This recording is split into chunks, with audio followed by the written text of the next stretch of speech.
Leading a startup team, whether you're delivering a sugar rush, stocking coffee, or getting a regular delivery of snacks, Office Depot has solutions that fit every startup culture, from getting those first business cards and stationery to ordering fleece pullovers with your new logo.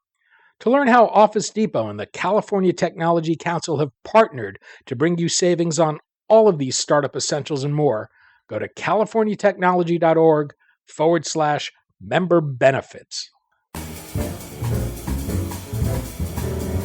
I'm Daniel Levine, and this is the Bio Report.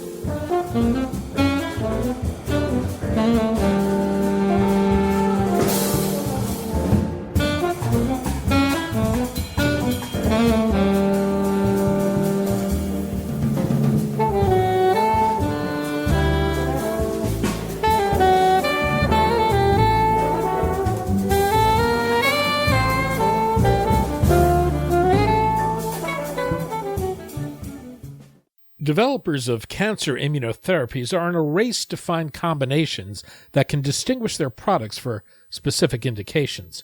Biomarkers, which have played an essential role in the development of targeted therapies, have proven a much more complex challenge in the realm of immuno-oncology. Nevertheless, biomarkers may be the key to winning the competitive battles in immuno-oncology. We spoke to Rachel Laing, managing partner of Bionest Partners, about the role for biomarkers in immuno-oncology, why immuno-oncology companies have much at stake in the hunt for biomarkers that can better select patients for their therapies, and the role biomarkers will play in the move toward real-time oncology.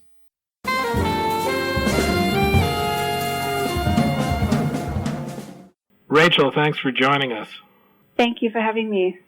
We're going to talk about biomarker development, why drug developers have focused on developing cancer therapies paired with appropriate biomarkers, and why immuno-oncology is radically changing that landscape.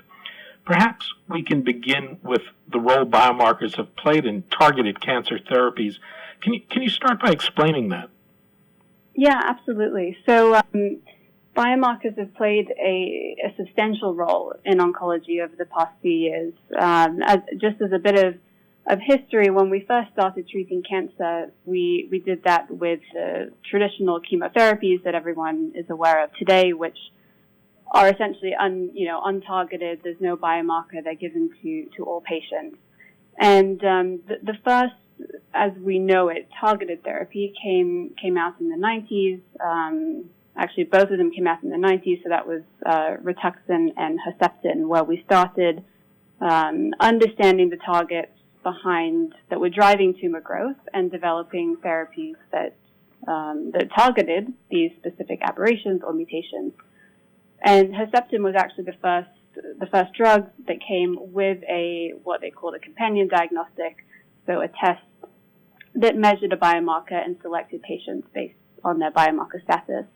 And it's important because we've now come to a world where therapy decisions can be made on a much more personalized basis. You can measure the level of a protein, you can measure or detect a genetic mutation in a patient, and you can give them a therapy that is much more targeted. Therefore, it has a higher likelihood of response to that, and you're treating the cancer in a much more intelligent manner. PD-1, the first class of cancer immunotherapies, do in fact have a biomarker associated with determining the appropriateness of their use, the expression of PD-L1 protein. You say, however, this is a relatively poor biomarker. Why is that? Yes, so PD-L1 was the first biomarker to be associated with these PD-1, PD-L1 therapies. And the main reason and the main issue that we have today with PD-L1 is that you can measure the expression of PD-L1 in the tumor, and the thought goes that the higher the PD-L1 expression, the more likely a patient is to respond to the therapy. The problem is, though, that patients who do have high PD-L1 expression, not all of them respond, and the reverse is true. There are some patients with low PD-L1 expression who actually do respond. So that means that if you're testing for PD-L1, you can't definitively say this patient will or will not respond. And some of the other biomarkers we have for targeted therapies are able to at least exclude patients from treatment. So, for example, the EGFR inhibitors, if you have a patient that does not have the EGFR mutation, you can be quite confident that they won't respond to therapy. But you actually don't have that confidence with PD-L1. So that's obviously led to a number of questions around, okay, if we're measuring PD-L1 and we're excluding or including patients based on this, are we missing some patients who actually would have benefited from the drug, which is why not all of them actually require testing for PD-L1. And then conversely, patients who do test positive, not all of them respond. So there's clearly more we can do to identify the right patients. Roy Herbst, the chief of medical oncology at Yale Cancer Center, says the challenge is to turn immunotherapy back into a biomarker-driven therapy. What does he mean by that? It's an incredible challenge. So if you think about the sort of traditional molecularly targeted therapies, they often target a very specific mutation or translocation, and the drug has essentially been created to target and work on cells that express that mutation. Immunotherapy is different, and so while a PD-1 inhibitor, we obviously know the target, and it's ligand PD-L1. The way that immunotherapies work are much more diverse. The immune system has countless pathways that interact with each other. They impact a number of different cell types. The immune system itself can be impacted by a lot of other things going on in the body. And so I suppose it's a bit unrealistic to think that measuring one protein could actually tell us everything that's going on within the immune system. So I think that's been part of the challenge to actually identify what is the proper biomarker or set of biomarkers that we need to be measuring to identify these patients. How well differentiated are the various PD-1 immunotherapies? So at the moment, I think the general consensus is that up until now, there hasn't been too much to differentiate them. And I say that from a scientific point of view. They're all targeting, at least if we talk about the PD-1, PD-L1s, they're all targeting that same pathway. So from a scientific point of view, we haven't seen anything to suggest that one is drastically different than the other. However, the strategies that these different companies have taken have started to differentiate them, at least in the market. One of the strategies that has been used to differentiate, at least in the market, these PD-1, PD-L1 inhibitors are biomarkers. So there are some companies that have moved beyond PD-L1 to look at biomarkers like MSI. So Keytruda from Merck and Opdivo from Bionest have both been approved with MSI. The other way that companies are differentiating themselves are through combination trials, looking at these assets in combination with other immuno-oncology agents, targeted therapies, and chemotherapies. But from a scientific point of view, I think the jury is still out as to whether one of them is very different from another.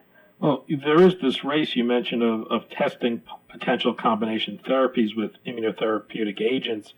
How is the industry generally approaching the selection of these combinations? Is this a portfolio-driven decision? Is there some scientific basis driving the selection of combinations companies are testing? Yeah, it's a great question, and it's evolved over the past few years. So, interestingly, I would say starting several years ago, once we saw the data from monotherapy with these PD-1 and PD-L1s, and they started entering into the clinic and then getting approval. I say the four sort of leaders in this space, so BMS, Merck, AstraZeneca, and Roche Genentech, they put a high emphasis on combination trials. And so in the beginning, this was done through two main avenues. So companies that had a big pipeline internally were able to set up combination trials with their internal assets, so combining that PD-1 or PD-L1 with their own other oncology assets, be it another immuno-oncology or a targeted therapy. And other companies decided to have a look outside and strike up partnerships with other oncology companies. And in the beginning, these were very simple collaborations. So they collaborated on one or two specific trials. Each company provided access to their product. In many cases, there were no, as we think of it, no deal terms or money exchange. It was purely a collaboration to see what sticks and what works. These four companies have set up numerous collaborations over the years to look at hundreds of different combinations. The number of combination trials in development is pretty staggering. I think it goes up every day. And so that generated a lot of early data. Now, just in the past few months even, I've seen now a move towards sort of more traditional partnerships. So I think once we start seeing this data come in, if it's positive, then we may see more formal collaborations. It's a bit unclear as to how this is going to play out. I'm sure everybody was aware of the data from the pembrolizumab and the IDO asset from Incyte. The phase 3 trials was stopped because of lack of efficacy. So I think people are taking another look to see, okay, how can we really intelligently design combinations and make sure that we're selecting the right ones to go to phase 3. One of the challenges of biomarkers for immunotherapies is complexity. Why are biomarkers for immunotherapies such a complicated matter? Yeah, it's complicated because the immune system is complicated. So when you have a targeted therapy that's targeting some kind of molecular aberration or mutation, you need to focus on what's driving that cancer cell, and if you can cripple that, you have a good chance of killing the cancer cell. In this case, we're targeting the immune system, and so we need to have an asset that is targeting the cancer cell, but also targeting the immune system, and it's that interplay between the tumor and the immune cell that immunotherapy is really getting at. And so in order to do that, you're relying on the activity of a lot of different immune cells, a lot of different proteins that are released by these immune cells. And this all has to happen in sort of the right way at the right time, this whole idea of the tumor microenvironment. And so to give you an example, going back for many years, people have looked at T-cell infiltration into tumors. And they found in some cases that, the higher level of T cells that you have in your tumor, you should have a better response to therapy. Well, it's true, but those T cells not only have to be in the tumor, they also have to be functioning, they have to be activated, and there are a lot of signals from the tumor cell that can actually dampen that activity. And you also need some other immune cells to help out with the tumor, with the immune-mediated tumor killing. So there are a lot of factors that go into this interplay, that all of which could potentially be the reason why the immunotherapy is working or not working. And so from that, you can imagine that you may need to test a number of different things. So you may need to look at the levels of certain immune cells. You may need to look at the mutation burden in the tumor. You may need to look at PD-L1 expression. So it's complex essentially because it's likely that we need to measure a number of different factors as opposed to just one single genetic mutation or translocation like we do with other targeted therapies. So is the expectation that you'd have some kind of a panel on an assay that would be ultimately developed? So I think that's where people are starting to look at. there's been recently a lot of work focusing on the notion of tumor mutation burden. So this is essentially looking at the number of mutations that a tumor has, and we know that can confer increased immunogenicity and then better response to immunotherapy. And then beyond that, if we look a bit sort of earlier stage, there's still a lot of work to be done and a lot of work ongoing, trying to better understand the types of cells that are involved in that immune-mediated tumor cell killing. It may, in fact, be that in the future we need to measure a number of different cell surface markers and also the levels of T cells and the levels of other immune cells going on, plus the mutation. So I think the future-looking scenario could be one where we're measuring a number of different things. Easiest would of course be, as you said, on a single assay. One of the other issues is that cancer and the immune system are both dynamic, and one of the challenges here is being able to monitor and measure the compensatory effects that occur in response to therapies. Does that suggest anything about what a solution might look like? Yes, it does, and it's an extremely interesting topic. And it's something that's been discussed for many years within oncology, even before the advent of immuno-oncology. Of course, now is even more critical. So we talk about this as the notion of real-time oncology. So essentially, the ability for physicians and potentially even patients to track and monitor treatment in real time, so to speak, and that would allow them to adapt treatment much quicker than they do today. So today, what happens is a patient comes in, they're diagnosed with cancer through a biopsy, maybe a CT or PET scan. They may have blood work done, and they're started on a treatment.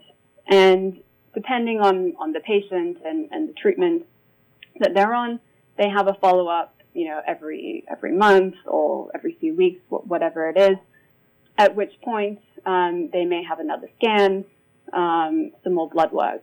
But really what happens is at some point the physician will see that the patient isn't responding to therapy or the tumor has progressed, and they'll make a decision on what treatment to try next. The idea would be to move from this model to something where we could actually track patients weekly, maybe even daily. And that, of course, takes technologies that are much more accessible, much more easy to use, and frankly, much less expensive than doing a tumor biopsy or running a PET scan. There's a lot of buzz about liquid biopsies. Any role they might play here? Yes, so liquid biopsy is definitely one of the tools that will make this vision of real-time oncology a reality. So the liquid biopsy, obviously, it's what it sounds like. Instead of taking a tissue sample, you can take, it's usually blood. It may be other analytes, but it's usually blood where you can detect DNA from tumor cells. So you can imagine that's much easier to take from a patient. They can come in much more frequently than coming in for a tissue biopsy. And that should allow physicians to be able to track how the treatment is working. If they see an increase in tumor DNA in the blood, they can bring them in for further assessment and then make a decision to change or update their treatment in some way. What are companies doing to address the biomarker challenge of immunotherapies? So there's a lot going on the research side, a lot of activity to try to understand, or I'd say better understand the mechanisms that go into why a patient responds or doesn't respond. There's also been a lot of collaboration between the pharmaceutical companies and the diagnostic companies, which is something we've been talking about for many years now, and is really starting to become, I would say, critical in oncology. It's an interesting note that, so I've been attending ASCO for about, I think, 7 or 8 years, and in the last year or two, I started noticing that in addition to the big pharma companies with their exhibit booths, now we have companies exhibiting like Foundation Medicine, like Guardant, and these diagnostic companies are becoming really critically important because they're the ones that oftentimes have these liquid biopsy tests or these big NGS panels where we can measure a number of different things at one time. And so what we're seeing is the emergence of these companies with these new technologies, these new tools to allow us to run a liquid biopsy. There's also companies that are being set up essentially to help physicians and help companies to make sense of the data.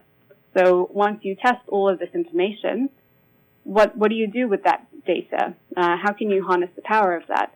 So there are companies now that are solely focused on helping companies to make sense of all this biomarker data that they're getting from the testing and try to turn that into something actionable to in the end, impact treatment decisions and patient outcomes. How much of an issue is data being siloed in the different immunotherapy companies? Is there some case to be made for the benefits of industry-wide efforts here?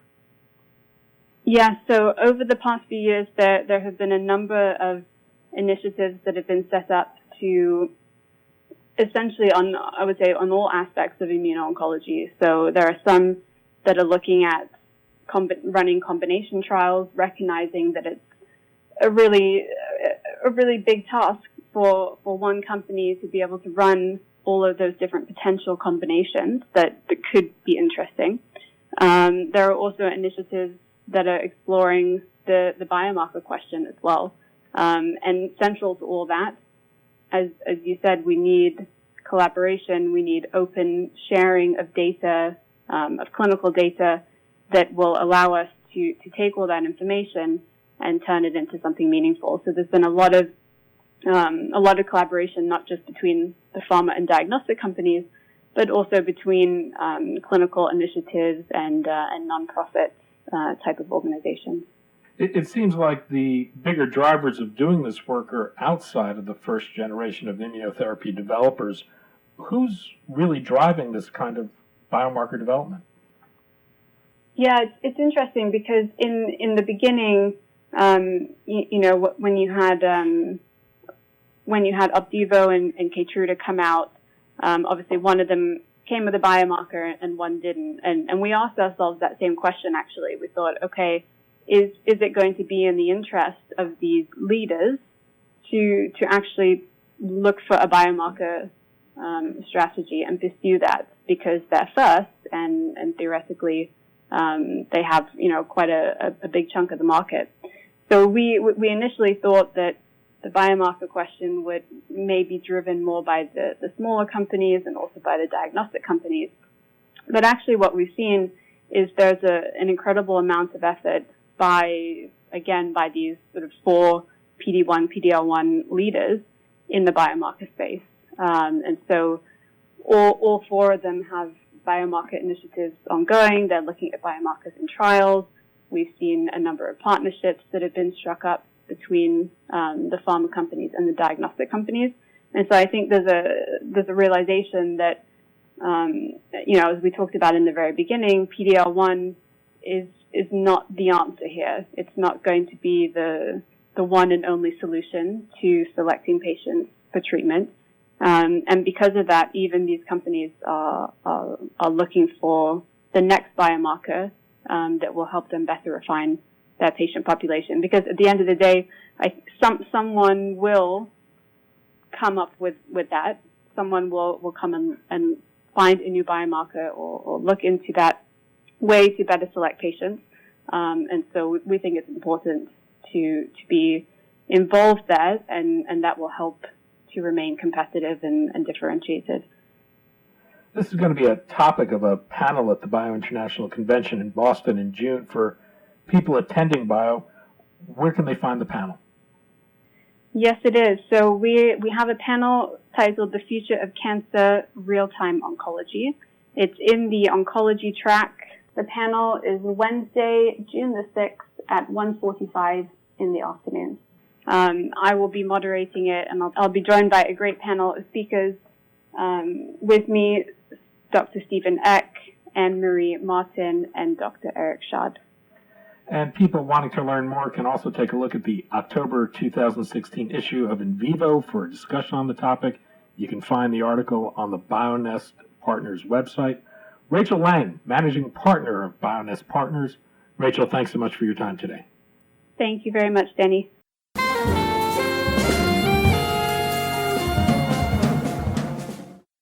Thanks for listening.